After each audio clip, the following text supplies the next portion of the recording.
Moradas estão aí, à nossa espera. Elas são propriedades de Deus e, como filhos que somos dele, temos direito à sua herança, que é todo o universo. Também temos a liberdade de escolher onde iremos morar. Se renegarmos o nosso planeta Terra e partirmos para um bem inferior, a escolha será nossa. É dever de todos os espíritos trabalhar pela reforma moral das criaturas. Devemos dar o pão e o agasalho aos pobres, mas como? A caridade começa em casa. Está nas mãos dos espíritas a transformação de cada um que bater as portas da casa espírita, pondo fim ao fanatismo, que já fez muitas vítimas. Aos espíritas não é dado cair nos mesmos erros das antigas religiões, porque nelas existem a idolatria e o temor a Deus. Na doutrina, existe o esclarecimento de que fomos criados simples e ignorantes, e caminhamos para a evolução. À medida que o homem vai conhecendo a origem da criação do espírito, ele é apresentado a um Deus bom e justo. Longe do espiritismo, o homem julga que Jesus e Deus são o Espírito Santo, quando quem estuda a doutrina sabe que Deus é único e indivisível, e que Jesus foi criado simples e ignorante, como todos os seus irmãos. Enquanto ele atingiu a perfeição plena, nós, os que ainda estamos no planeta Terra, teremos muito ainda que aperfeiçoar o nosso espírito, jogando fora todas as nossas imperfeições, uma delas, o egoísmo. O Deus que a doutrina espírita nos apresenta não castiga nem perdoa, porque a sua perfeição é infinita. Ele, ao outorgar aos espíritos o livre-arbítrio, procura não intervir nas decisões dos seus filhos, mas nem por isso nos deixa órfãos. O homem encontra a salvação no Mestre Jesus Cristo, que veio até o plano físico para ensinar à humanidade o caminho da perfeição. Portanto, ao espírita não são permitidos julgamentos, absolvição ou condenação, porque ele bem conhece a lei de ação e reação. Por isso se pede tanto o estudo da doutrina espírita, porque, à medida que o homem a compreende, vai fazendo as suas descobertas, e uma delas é amar a Deus sobre todas as coisas. Se amamos os nossos defeitos e nos apegamos a eles, distantes estamos do Pai. Se dizemos Senhor, Senhor, e não procuramos viver as leis de Deus, dentro dos preceitos cristãos, continuamos repletos de defeitos e pronunciando o nome do Senhor em vão. Em outras religiões, onde o Cristo é louvado, basta clamar perdão e se converter a esta ou aquela religião para estar salvo. O passado cruel, as maldades pretéritas, tudo é esquecido, e de um dia para outro o criminoso arrependido pode até tornar-se líder de muitas e muitas pessoas. Na doutrina espírita, a realidade é outra. Jesus, o Cristo de Deus, é o caminho, a verdade e a vida. No seu caminho, iniciamos a caridade ao próximo, que é o amor, a humildade, a paciência e o respeito ao semelhante. A verdade é o seu evangelho de luz, de esperança, que tanto ensina o homem a viver as leis de Deus. O Cristo de Deus não é católico, crente ou espírita. O Cristo de Deus é o Mestre, irmão que veio ao plano físico indicar o caminho para vivermos dentro dos preceitos divinos. Ele nos ofereceu a lição, ao sair do túmulo, que ninguém fica inerte numa campa, decompondo-se. O que fica é o corpo carnal, mas este é apenas uma veste que se desfaz. Ao sair do túmulo, o Cristo nos ensinou que a morte não existe, que a vida que Deus ofertou a um homem é eterna. Graças à bondade de Deus, o homem tem a eternidade para se corrigir. Nem Deus nem Jesus podem livrar o homem dos erros cometidos. Logo, não basta dizer Senhor, Senhor, para ser salvo. A doutrina espírita assusta os fracos, porque, ao chegar a ela, eles se defrontam com a verdade, que mostra a todos nós as imperfeições da nossa alma. Muitos recuam, amedrontados, outros vão seguindo a vida, enganando a si próprios, dizendo-se espíritas, nada fazendo pela própria melhoria. Feliz o homem que ama o Cristo, que coloca os pés nas suas pegadas e junto a ele reverencia Deus como Pai amado que nos espera no fim do caminho para que, juntos, desfrutemos da vida plena. A doutrina espírita ensina as verdades do Espírito. Apresenta-nos a um Jesus manso, cordeiro, que não fundou religião alguma, porque a sua religião chama-se amor. No dia em que o homem amar verdadeiramente, ele pertencerá à religião do Cristo. Só aí compreenderá a Deus, a sua bondade e a sua misericórdia. Muitos julgam que Deus seja injusto, que deixa o pobre ao relento e que dá aos poderosos conforto e alegria, um Deus que mata a mãe, deixando o filho órfão, ou que tira o filho do colo materno, um Deus que traz a doença, que tanto maltrata a criança e o velho. Bendita a doutrina espírita, que não só nos apresenta Jesus, o Cristo de Deus, como nosso irmão mais velho, como nos apresenta a Deus, nosso Pai Todo-Poderoso, que nos ama e nos permite estar sempre em busca do aperfeiçoamento dos nossos espíritos, através do perdão das encarnações sucessivas. O espírita sabe que o Cristo é o Filho de Deus. Não entendemos por que algumas religiões aceitam que o Cristo seja uma fração de Deus, ou melhor, o próprio Deus. Se encontramos no Antigo Testamento, no Eclesiástico, capítulo 51, versículo 14, invoquei o Senhor, Pai do meu Senhor, para que não abandone o dia da minha tribulação e durante o domínio dos soberbos. Como é clara esta passagem do Eclesiástico. O Espiritismo bem esclarece que Deus é o Pai do Senhor Jesus. Mas é mais fácil jogar tudo para o sobrenatural, do que buscar a verdade.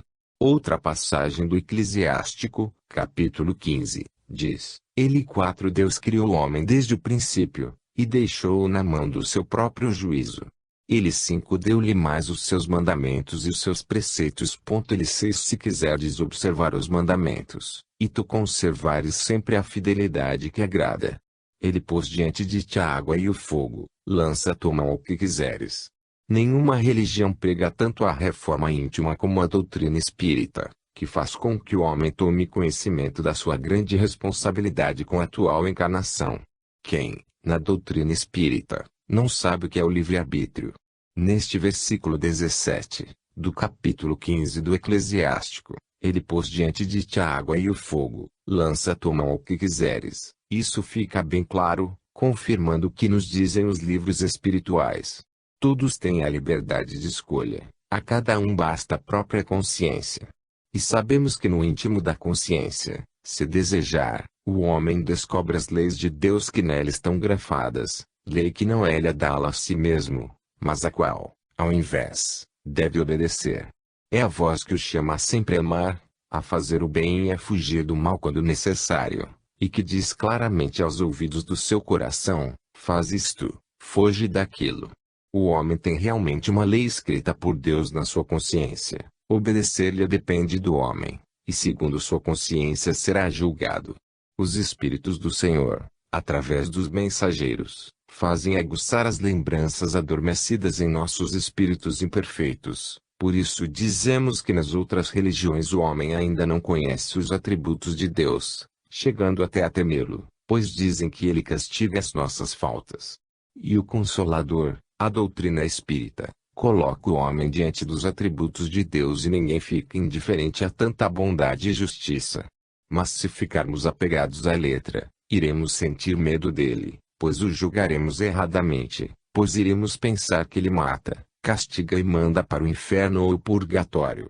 Bendita a doutrina espírita, que tão bem esclarece a quem deseja conhecer as belezas do universo, onde Deus, como Pai nosso, está atento à nossa evolução. O Cristo, como Filho dileto do Senhor, nosso irmão mais velho, pacientemente, a cada dia, nos repete as lições de amor a Deus e a todas as suas criaturas.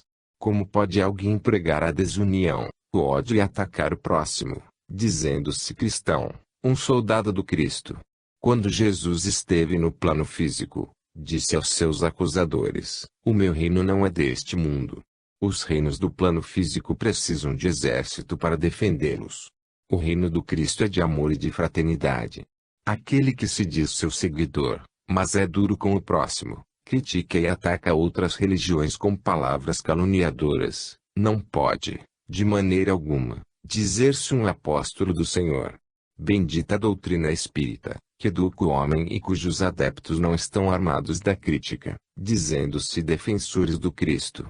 Desde o momento em que tentamos defender algo, usando a violência, seja através de palavras ou de atos, estamos ferindo os preceitos divinos. Aqui estamos, estudando as várias moradas da casa do Pai, de cuja existência só ficamos sabendo através da doutrina espírita. Porque perguntarão, inserimos nesse estudo a educação do homem. Simplesmente, porque o homem encarnado precisa conscientizar-se de que a vida física é muito rápida. Em vez de se preocupar em só adquirir propriedades no mundo terráqueo, ele deve preocupar-se com uma moeda sólida e luminosa no mundo espiritual, sendo essa tarefa da doutrina espírita, educar o homem. Existem centros espíritas, nesse imenso país, cujos frequentadores jamais abriram o livro dos espíritos. Como pode alguém compreender a problemática do espírito, sem conhecimentos doutrinários? E ainda há quem pense que os espíritos é que necessitam dos encarnados para se tornarem bons, como se todos os espíritos fossem obsessores. Não é bem assim. Os espíritos vêm até o plano físico para elucidar o homem sobre a vida e a morte. Para que isso aconteça, sugerem os livros doutrinários, onde o livro dos espíritos é o mapa do caminho. Uma pessoa, para dizer-se espírita, precisa conhecer os ensinos dos espíritos. Mas há quem diga que o livro é difícil, outros que o seu centro é frequentado por pessoas humildes, sem capacidade para compreendê-lo. Se os espíritas são os primeiros a fazer propaganda negativa do livro, como alguém irá lê-lo? A finalidade desta nossa conversa é que levemos aos leitores do plano físico o chamado, para que, ao se interessarem pelo espiritismo, o façam de uma maneira certa, buscando um centro onde primeiro se estude, para depois se educar a mediunidade. Porque hoje, vemos pessoas sem qualquer conhecimento doutrinário ou mediúnico, sentadas diante de uma mesa, dizendo receber espíritos. O mediunismo ocorreu antes do Cristo. Depois, veio Kardec, que tão bem elucidou o homem sobre a morte. Ainda ouvimos alguns espíritas dizerem que, ao desenvolver a mediunidade, o encarnado está sendo caridoso para com os espíritos. Lenda, apenas lenda. A finalidade do espiritismo é moralizar o homem, e não os desencarnados. Ainda existem encarnados que julgam que centro espírita é apenas para tratar dos obsessores. Não, não é só isso, não pode ser só isso. O centro espírita é um colégio onde se deve estudar o espiritismo. E à medida que o compreende, vai se modificando. Aquele que está no centro espírita só procurando educar os espíritos está perdendo a oportunidade de se autoeducar. Todas as casas espíritas deveriam ser chamadas de Instituto de Cultura Espírita, para que mudasse o conceito equivocado que alguns têm sobre o espiritismo. Ele existe para fundir os dois planos num abraço respeitoso e amigo. Hoje, ainda se vê centros espíritas que apenas fazem trabalhos de desobsessão e desenvolvimento mediúnico. É verdade, meus irmãos, desenvolvimento mediúnico, nada mais que isso. Seus médiuns nunca leram o livro dos médiuns. Para quê? Sempre dizem, eu trabalho tanto, ajudo os espíritos. Precisamos dizer aos espíritas que parem um pouco de caçar fantasmas e vamos começar a ajudar o homem encarnado, que está muito necessitado, por se encontrar avaro, egoísta, maledicente, repleto de ódio. Vamos unir todos os que frequentam os centros, do presidente ao frequentador mais humilde. Vamos estudar para conhecer as leis morais e ver como elas que se encontram tão bem explicadas em O Livro dos Espíritos. Se o homem não se autoeducar, pode ter qualquer religião, que ela jamais lhe apresentará a Deus, porque não desejará conhecer a beleza das leis morais. E para respeitar a Deus, o homem tem antes de aprender a estudar o livro onde estão bem explicadas essas leis. Os espíritos têm o Livro dos Espíritos, quantas outras religiões, não sabemos. O espiritismo não é uma diversão, uma curiosidade feita para o homem, não. O espiritismo não é para os médiuns receberem aplausos, serem admirados, não. O espiritismo não é um pedido de socorro do mundo espiritual para os encarnados, para que uma dúzia de pessoas eduquem os espíritos sofredores. Não é isso. Os espíritas têm de compreender que a finalidade da doutrina é educar o homem. É tão fácil entender essa doutrina de luz, que veio ao plano físico para queimar a carne podre de egoísmo e de vaidade. É essa doutrina, que tanto nos aguça a consciência, pedindo-nos reforma, mudança de atitudes. No decorrer da exposição, O instrutor citou a questão 624 do Livro dos Espíritos. 624. Qual o caráter do verdadeiro profeta? O verdadeiro profeta é um homem de bem, inspirado por Deus. Podeis reconhecê-lo pelas suas palavras e pelos seus atos. Impossível é que Deus se sirva da boca do mentiroso para ensinar a verdade. Portanto, qualquer pessoa que chegar à casa espírita precisa se evangelizar. E evangelizar-se não é apenas ler o Evangelho segundo o Espiritismo. Não se trata disso. É preciso saber que nunca se pode colocar médiuns desequilibrados em contato com os espíritos. Criou-se o mito de que os espíritos fazem milagres, e muitos vão à casa espírita atrás deles. Irão dizer, mas se convidamos as pessoas a buscarem os estudos, elas fogem do centro. É melhor mesmo que se vão, porque disse Jesus, ai daqueles que brincarem com o Espírito Santo. O Espiritismo é uma porta que se abriu e através dela o homem encarnado se defronta com o esclarecimento do mundo espiritual.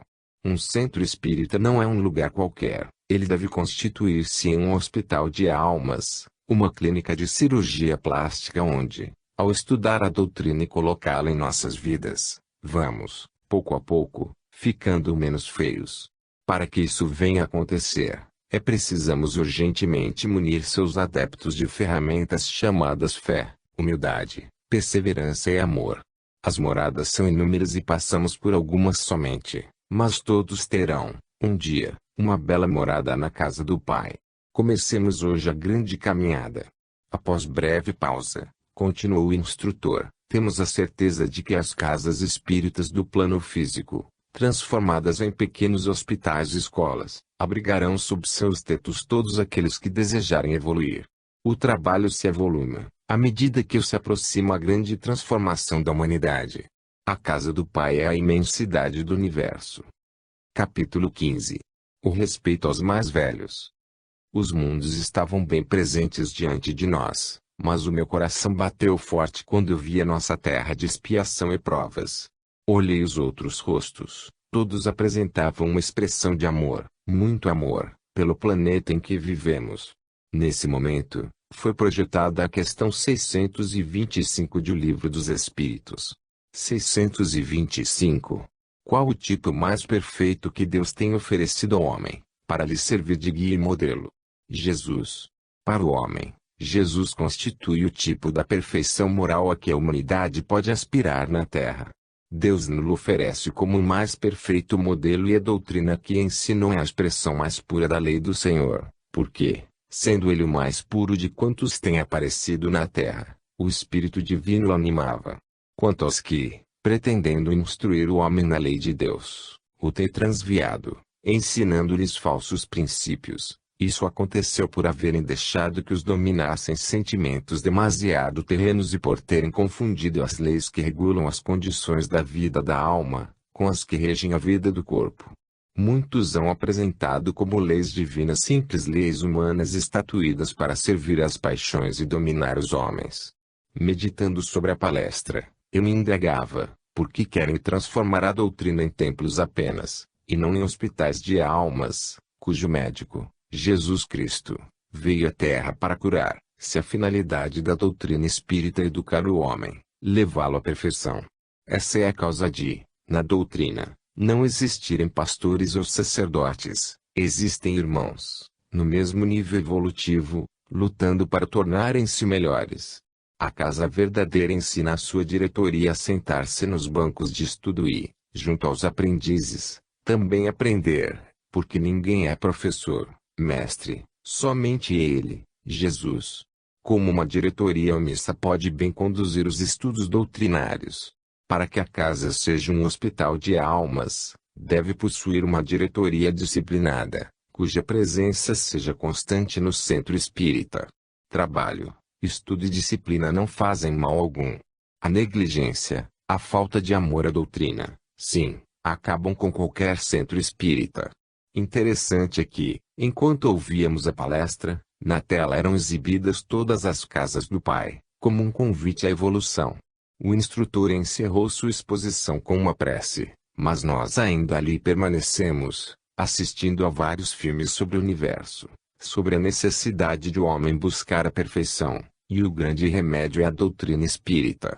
Marie convidou-me a nos retirarmos e, mais uma vez, olhei aquele lugar lindo, realmente maravilhoso, e agradeci a Deus pelo chamado. Marie, não entendi direito. Fomos lá e tomamos conhecimento das inúmeras moradas, mas depois foi feita uma pregação sobre espiritismo.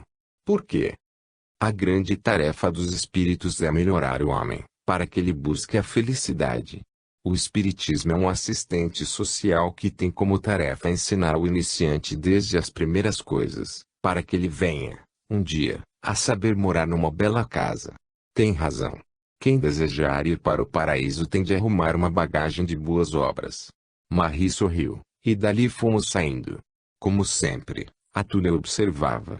Marie, porque o homem encarnado foge das verdades espirituais. Elas os assustam. Cada ser tem lembrança, nem que seja vaga, dos seus compromissos com Deus, e a doutrina espírita aguça essas lembranças. Sendo mais fácil esquecer-se de tudo, para que recordar. É compromisso demais para ser assumido. Tem razão.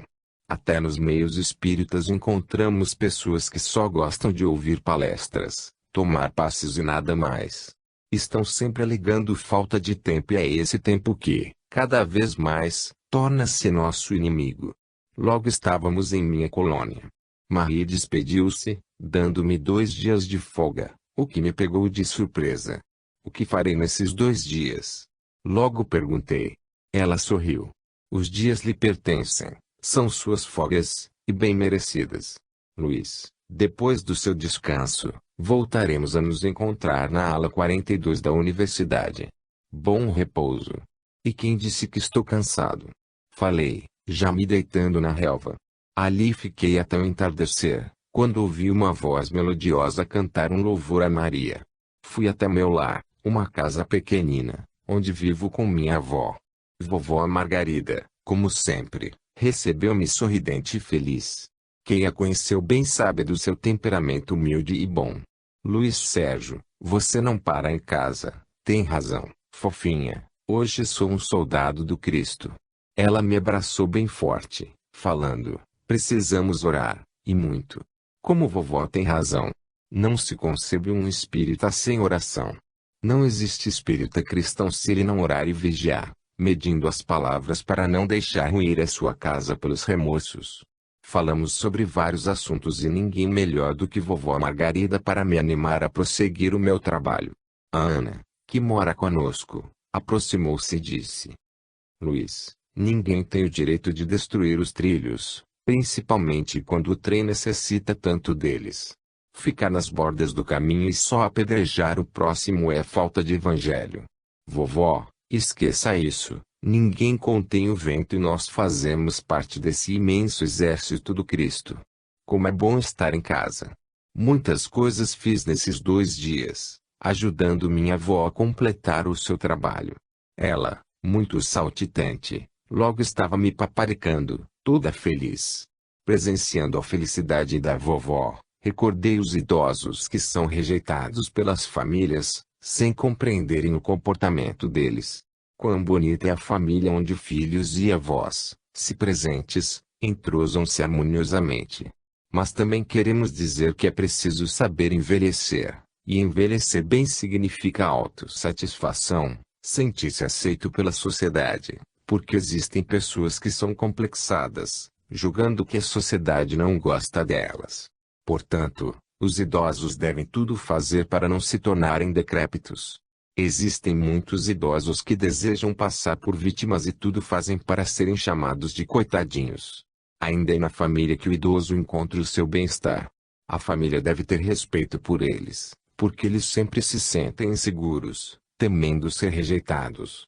Vovó foi sempre muito amada pela nossa família. Mas ela sempre foi doce e querida, jamais se metendo onde não era convidada. O idoso deve respeitar a casa onde mora, não dando palpite sobre a educação dos netos e bisnetos, pois torna-se alguém desagradável. Hoje, vemos vários aposentados afastados dos amigos e colegas, com baixa renda, sentindo-se extremamente infelizes, amedrontados mesmo, Diante da possibilidade de serem rejeitados pela família, principalmente se ela passa por dificuldades, aconselhamos a quem tem um idoso em casa a tratá-lo com respeito. Lembre-se de que ele é como se fosse uma criança, necessitando de estímulos para viver bem os anos que ainda lhe restam. As casas espíritas deveriam iniciar um trabalho para idosos. Eles precisam do estímulo e da confiança dos mais novos. É necessário fazer com que as famílias se conscientizem de que o idoso só lhes pede respeito. Nada de risos quando ele comete alguma falta. Se todos os componentes de uma família também estão envelhecendo, desde o bebê, por que só o velho é discriminado? Apenas porque viveu mais anos? As casas espíritas devem conscientizar os seus frequentadores de que para o espírita, não existem jovens ou velhos, e sim responsabilidade, oferecendo ao idoso trabalho de artesanato para que ele se sinta útil. Em uma casa espírita bem organizada, como encontramos o que fazer? Podemos cortar casaquinho, pregar botão, enfim, há sempre um serviço para o idoso sentir-se útil. Estava ali, junto à vovó Margarida, recordando-me dela ao lado da mamãe, amada e respeitada por todos, sendo essa a causa da minha preocupação com outros idosos, desrespeitados pela família. O Espiritismo nos concede condições de atender aos idosos com amor e respeito.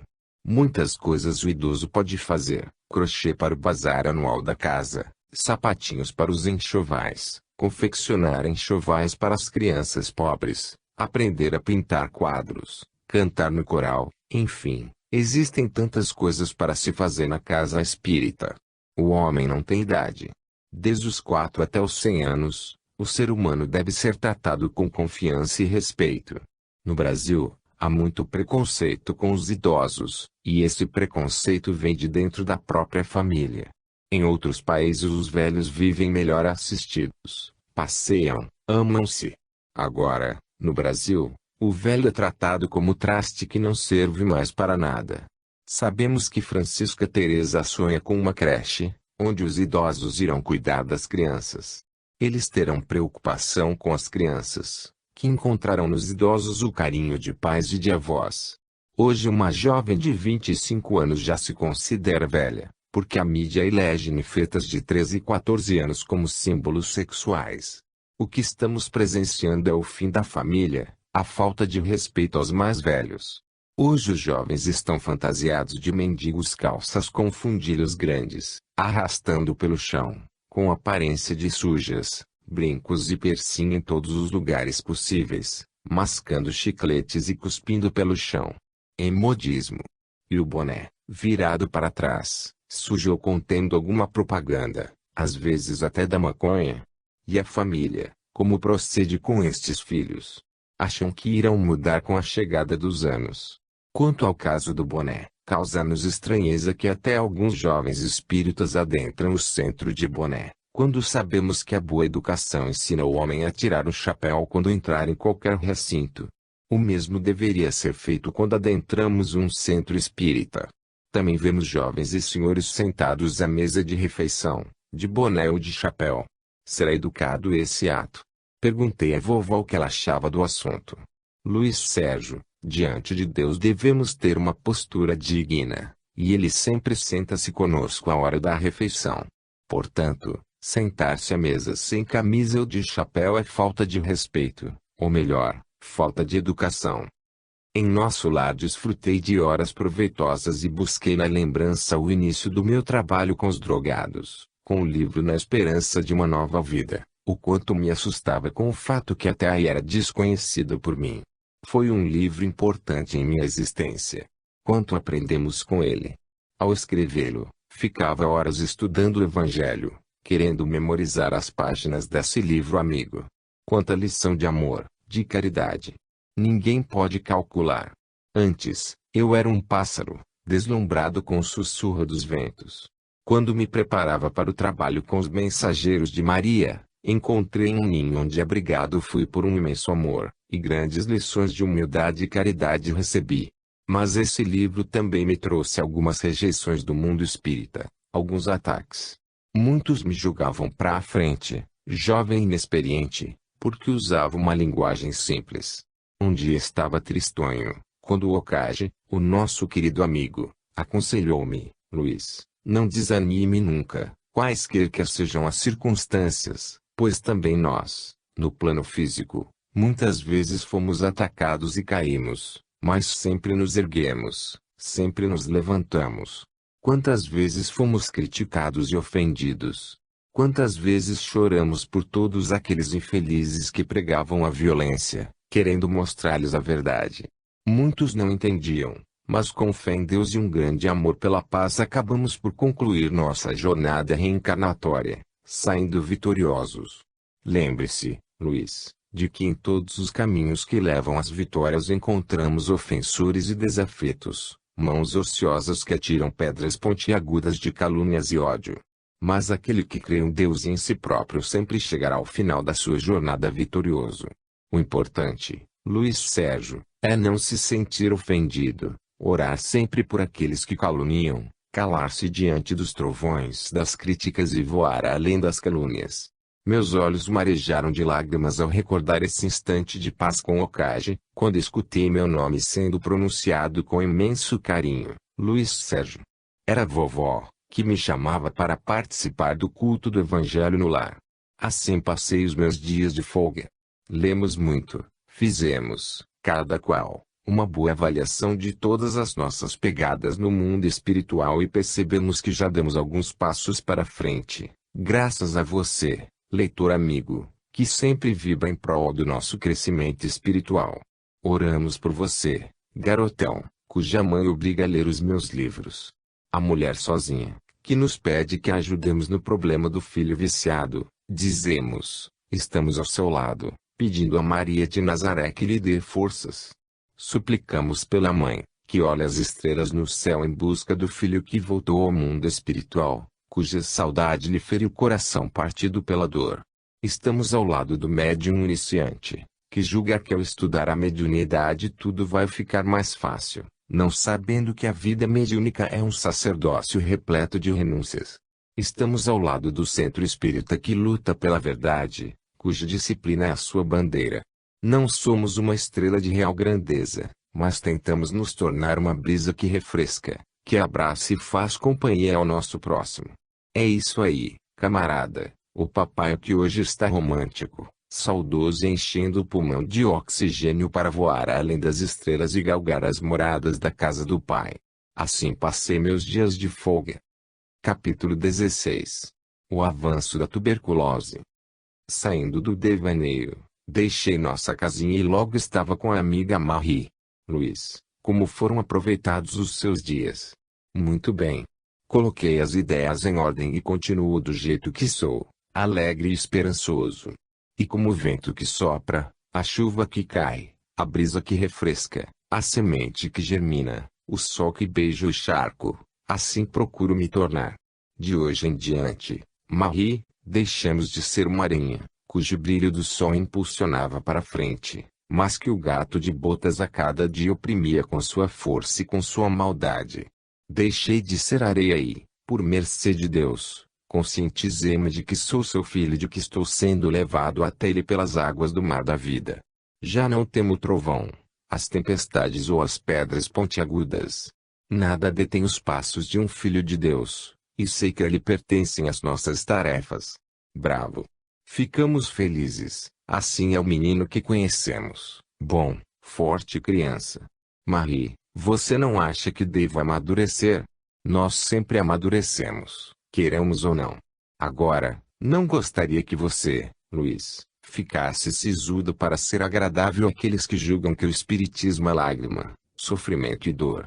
Não, a sua alegria é o número da sua identidade. Abraçamos aquela amiga tão fortemente que ela falou. Calma, não exagere, nós amamos você, eu também te amo, respondeu Marie. E assim fomos andando pela imensidade, o universo, a casa do pai. Marie, para onde estamos indo? Ela nada respondeu, mas logo vi que estávamos em uma colônia científica do mundo espiritual. Era um lugar que nos lembrava uma estação de águas, com várias pequenas faculdades circulando o grande edifício sede, com o seguinte aspecto: jardim edifício sede. Faculdade. O edifício sede é composto de várias portas, que levam às pequenas faculdades. A sede tem 3 andares. No edifício principal ficam os computadores. No primeiro piso, os outros são auditórios onde os grandes cientistas fazem as suas conferências. A tudo olhava, deslumbrado. As flores eram orvalhadas de bênçãos. Lindas, lindas, lindas. Quando adentramos o edifício sede, fomos recebidos por Mary, uma bela senhora, que logo foi buscando os nossos dados no computador de registro de presença. Entregou-me uma ficha. Com surpresa, vi que revelava a minha vida desde o útero materno, as doenças de criança, as artes que fiz, enfim, um belo dossiê da vida do Luiz Sérgio. Curioso, busquei o de Marie. Estava apenas escrito, Marie Julien. Por que a diferença? Indaguei. Ela sorriu, porque nós somos somente Marie. Sem genealogia. Você é um desses astronautas? Não, Luiz, sou uma filha de Deus em tarefa. Marie, o que há nos andares de cima? Os auditórios e alguns laboratórios científicos. Podemos visitá-los? Agora não. Estamos apenas inscritos para que o irmão possa frequentar algumas das aulas das faculdades. Enquanto Marie conversava com os encarregados daquele departamento científico, aproximou-se de nós o Dr. Ken, com o seu sorriso franco e amigo. Como vai, Luiz? Oh, Dr. Ken, que bom vê-lo aqui. Estamos sempre aqui, buscando novos conhecimentos para o nosso trabalho de cura no plano físico. Dr. Ken, sabemos que a sua área está ligada ao tratamento dos pulmões. Sim. Preocupamo-nos muito com os pulmões dos encarnados.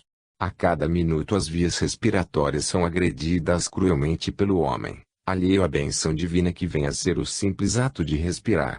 Nisso, Dr. Ken convidou-nos a visitar a faculdade onde ele trabalha. Saímos do edifício sede e percorremos uma rua florida e muito ampla, até chegarmos à faculdade, onde o movimento era intenso. O Dr. Ken cumprimentava todos os que passavam, sempre sorrindo. Gentilmente, convidou-nos a adentrar uma das salas de pesquisa, onde telas imensas circulavam o ambiente, e nos apresentou a sua equipe. Um pulmão imenso, parecendo inflável, enfeitava o centro do salão. Marie falou, Ken, o homem encarnado só se lembra de algum órgão seu quando este fica doente. Veja o caso dos fumantes, a cada segundo agridem as vias respiratórias. Não somente os viciados em cigarro e nos tóxicos agridem os seus pulmões, como também os que brincam com a temperatura ambiente. Como assim? Explique, doutor. Se temos as estações do ano, por que, mesmo as conhecendo, não as respeitamos? Quantos relutam em se agasalhar, alegando não sentir frio? Essas criaturas não sabem o perigo que correm, pois as vias respiratórias não gostam de ser agredidas. E o abuso ocorre principalmente com crianças, jovens e idosos. O certo é usar agasalho? Sim, o certo é vestir-se de acordo com as estações do ano. Mas no Brasil há cidades que, em um dia, temos 3 estações. Conhecendo a cidade, vista-se de acordo com o seu clima, levando sempre um leve agasalho. O encarnado respira mal. Muitos nem tomam consciência que respiram, que precisam respirar. Aproximando-se do projetar, Dr. Ken ligou e ali, na nossa frente, foi exposta a grande preocupação do mundo científico do plano maior com os pulmões da humanidade. Vejam bem estas cenas, quantas pessoas infectadas pelo bacilo causador da tuberculose. E o pior é que a doença está fora de controle na maior parte dos países pobres. Muitos nem tomam conhecimento se estão infectados ou não. O Mycobacterium tuberculosis é uma das grandes preocupações do Departamento Científico da Espiritualidade. E os órgãos governamentais encarregados da saúde não estão cientes desses fatos. Sim, Luiz, mas os países que não se preocupam com a saúde do seu povo serão os mais afetados. No momento, quais os países mais atingidos? Índia e China. Dr. Ken, sabemos que nesses países reina a miséria. Não será essa a causa da tuberculose? Países com alto nível de vida correm menor risco, mas não estão isentos, porque vários fatores levam à doença.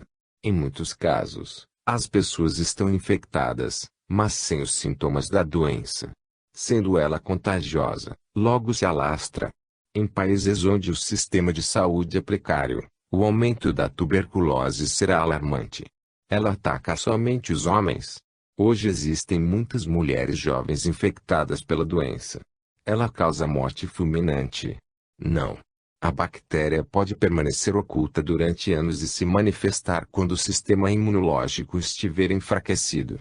A tuberculose é tão preocupante quanto a AIDS? Sim. Qualquer doença, quando se alastra, é preocupante.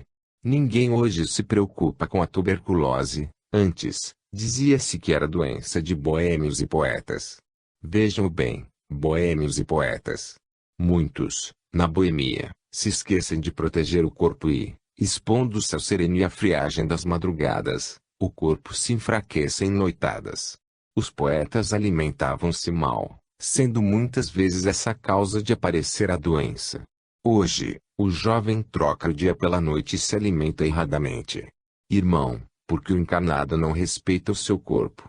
Veja o caso dos viciados, picam-se, cheiram, enfim, violentam-se a cada instante. É verdade, hoje o homem está tão materialista que não para um segundo para pensar que existe alguém que a tudo comanda. No simples ato de respirar, provamos o ar de uma usina divina. Se cada criatura tirasse uns minutos para louvar a Deus através da respiração controlada, ela se sentiria mais feliz. Dr. Ken, hoje há uma luta para conter a AIDS, mas o câncer está matando mais do que a AIDS. Qual é a causa? Luiz, acredito que a Marie irá levá-lo às outras faculdades, e lá encontrará a resposta que deseja. Minha especialidade é a broncopneumologia. Entretanto, quero dizer a vocês que a tuberculose é uma doença perfeitamente curável, mas que atualmente está levando ao desencarne mais ou menos 3 milhões de pessoas por ano, no mundo inteiro. Também sabemos que a população carcerária é uma das suas vítimas, devido às más condições sanitárias, ou seja, a miséria humana ainda é a grande causadora das dores do homem. E o pior é que o próprio homem não procura ajudar o seu próximo, disse Marie. Dr. Ken, quando fazemos um trabalho no plano físico, sempre percebemos a falta de higiene em muitos lares, não só nas casas dos pobres, como nas das classes média e rica. Vemos sobras de comida serem guardadas na geladeira em panelas de alumínio, sem tampa, sem os devidos cuidados. Está provado que o alumínio faz mal à saúde.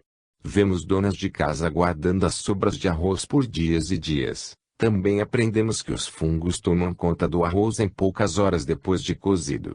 Quantas vovós adoram guardar a clara de ovo para o suspirinho, e estas claras também em poucas horas ficam contaminadas. Será que os órgãos governamentais responsáveis pela saúde não deveriam levantar campanhas de esclarecimento? Algumas entidades de assistência social poderiam criar cursos para as domésticas, alertando-as sobre o perigo de alguns alimentos mal lavados ou quando não são bem cozidos. É verdade, Luiz, toda essa preocupação existe neste departamento, onde hoje vocês estão. A maioria das doenças são causadas pelo próprio homem, pela invigilância de cada um. E aqueles que são escravos dos remédios? Neste departamento, vocês também serão alertados quanto a isso. Marie. Irmão, gostaria que passasse para o leitor alguns exercícios para o fortalecimento dos pulmões. Luiz, as doenças respiratórias precisam de cuidados médicos. Muitos pacientes alérgicos acham mais fácil se automedicar do que consultar um especialista. Aqueles que sofrem de bronquite, por exemplo, vivem em busca de milagres, deveriam, sim, fazer um bom tratamento. Tudo tem alívio, é só encontrar o remédio que o organismo aceite. Irmão, estamos preocupados com a tuberculose, não existe vacina para contê-la. Ah, sim. E logo no plano físico a vacina já estará ajudando os médicos encarnados, Luiz. O paciente que sofre com problemas respiratórios deve manter os pulmões livres das toxinas, procurar fazer exercício, tomar muito sol nas costas, principalmente nas primeiras horas do dia, evitar bebidas geladas e também, sempre que puder, fugir do sereno da noite, mantendo a cabeça sempre protegida. Muito ainda ouvimos do nosso Dr. Ken, quando ficamos sabendo que ele sempre presta socorro às vítimas de overdose. Despedimos-nos do nosso amigo e visitamos outros centros científicos, onde espíritos abnegados estão preocupados com as doenças terráqueas. Capítulo 17. Autoestima, chave da felicidade. Marie levou-me a um outro departamento, onde fomos recebidos por Tanajá, psicólogo e psiquiatra. Com seu carisma, logo nos colocou à vontade. Irmão, nesta faculdade trata-se da mente. Um pouco de cada coisa. Quase todas as doenças partem de um só princípio, mente enferma. Tudo é cuca. Mais ou menos. Tanajá convidou-nos a acompanhá-lo ao seu local de trabalho e ali encontramos vários outros médicos. Cumprimentamos-los, mas ficamos poucos minutos, pois Tanajá levou-nos a uma ampla sala com vários retroprojetores, não como os do plano físico, porém os mais modernos que se pode imaginar. Tanajá, há pouco, falamos com o Dr. Ken e ficamos assustados com o avanço da tuberculose. Ela, que parecia doença do passado, agora volta com mais força. Luiz, tudo é preocupante, mas o que também nos tem deixado apreensivos por demais são as doenças psicossomáticas. Parece que ficar estressado é moda, Tanajá. A vida moderna leva o homem ao estresse, porque ele não busca um momento para si. Como, Tanajá? Explique. Está provado cientificamente que a prece ajuda o homem. Quantas pessoas oram? Muito poucas. Alguns acham que é ignorância orar. Quer dizer que a prece nos ajuda na manutenção do nosso cérebro. Luiz, a prece, a meditação, a dietoterapia energética, a nutrologia, a medicina ortomolecular e a fitoterapia são também caminhos eficazes para o homem proteger-se contra a danificação dos neurônios e a deficiência dos neurotransmissores. Com nutrientes adequados, poupamos o cérebro do desgaste que ele teria, com todas as turbulências da vida moderna. É normal o declínio da memória pela morte de um grande número de neurônios, devido aos radicais livres e ao menor aporte de sangue e oxigênio ao cérebro. Tanajá, o que leva à ação desses radicais livres? O desequilíbrio, a insuficiência entre várias substâncias responsáveis pela neurotransmissão, que são consequências dos desarranjos que o homem causa ao cérebro com a sucessão de maus tratos e instabilidades. O estresse então leva a isso tudo. Em relação ao estresse, ocorre o excesso de secreção cortical, um dos hormônios fabricados pelas glândulas suprarrenais, que em excesso no dia a dia, danifica e mata milhões de neurônios.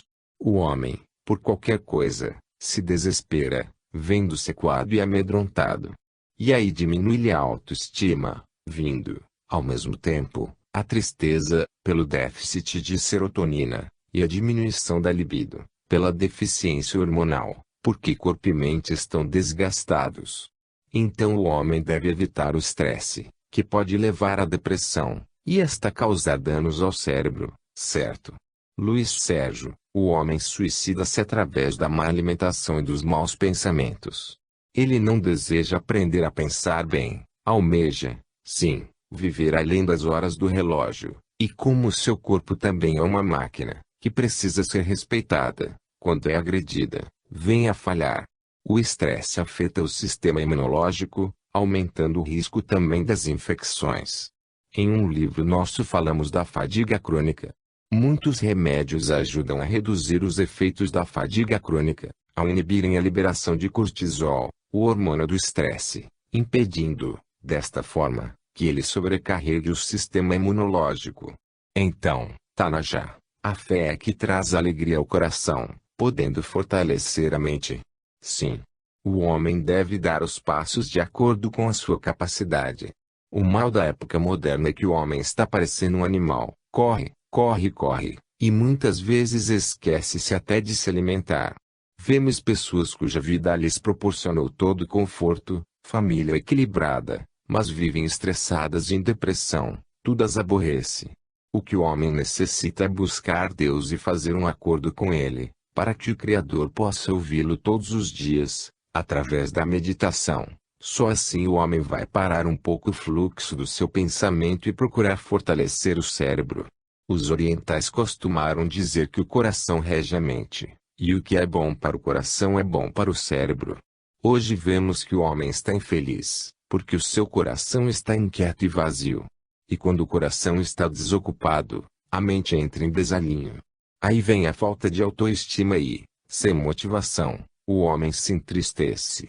Quem pode viver sem sonhos? O sonho é a esperança de alcançar a felicidade. Portanto, vamos, como disse o Mestre Jesus, tornar-nos misericordiosos, principalmente conosco mesmos, respeitando-nos, amando-nos, porque só assim saberemos como é bom ser amado e respeitado, e com isso vamos amar e respeitar o próximo.